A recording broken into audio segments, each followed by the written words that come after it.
Hey y'all, welcome back to another Truck Talk. Today is Friday, May the 22nd, here keeping you well informed on what's going on with capital projects at your club. We've got two projects to update you on today. Obviously the Franklin Creek expansion projects, number one, making some great progress there, and we'll give you a brief update and a couple of pictures there with a more in-depth update coming next week on Franklin Creek. And then on the Magnolia Golf Course, also want to let you know we've got a crew out there doing some work to soften some of the green surrounds. So this was part of a feedback effort enacted by a group of golf members after Magnolia opened. It kind of worked its way through Green Committee, and now we are making some small tweaks to that golf course to help improve playability and also ultimately improve the maintainability of that golf course. Some of this goes back to the agronomics and Tyson and his team's ability not to maintain areas as they were designed. Left side of number two is a great example. We'll show you when we get out there, get some good drone shots. So let's get out in the field and show you what's going on. All right, we'll start you out with a quick update over here on the Franklin Creek expansion project. So good news, still making great progress over here. The plumbing inside of the foundation has been completed. They have begun doing all the other electrical that also occurs sub-slab inside the foundation there, and they're making great progress in that as well. So with the goal of after the holiday weekend here, we should be getting very close to pouring that concrete slab over all of this electrical and plumbing conduit. They're inside the slab. Outside of the building foundation, we've also completed the stormwater work in the parking lot. In the photo here would be to the left of the pavilion area where the truck is driving there.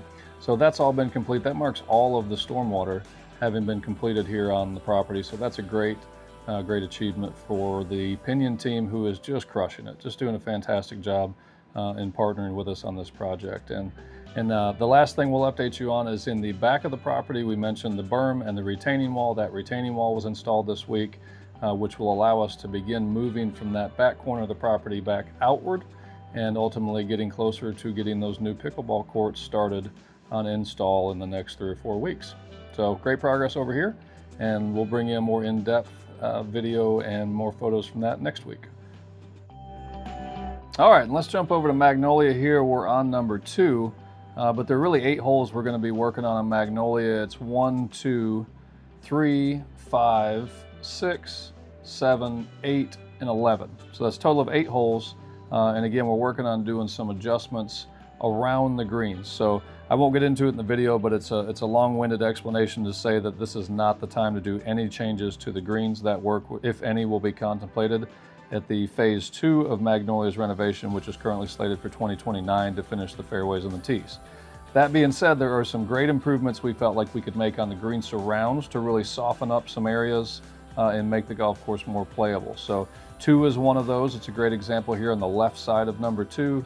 That is supposed to be short grass, so if you missed that green left, you should have been able to putt up onto the green. However, that slope was too extreme that Tyson and his team could not mow that as short grass as it was designed. So what we had to do is come back in here, soften that up a little bit, which will allow him and his team to maintain the short grass, which allows you as a golfer to do a bump and run into the face or even a putt up that hill, which is much more approachable than trying to hit a shot up onto that elevated surface. And over on number 3, same concept here, softening some of those slopes around the green. We're also going to do a little bit of drainage work on that back left area there that was constantly holding water, and smoothing that out so it can also be short grass. And over to number 5, this is probably the poster child here of how we can enhance playability by softening that slope on the left, extending the slope down so it's a more puttable surface, bump and run surface, and obviously a more maintainable surface as well. So I think it's going to be a great improvement. Dunnick's really gotten started with this work in earnest about 2-3 days ago, so we've got another week or so worth of work left to do. And then they'll start the grassing to put that back. But this is just meant to be a little 2 or 3 week project, big enhancement, hopefully for the playability of this golf course. We hope you're going to enjoy it. That's your Truck Talk update for this week, keeping you well informed. Hope you enjoyed it. See you next week.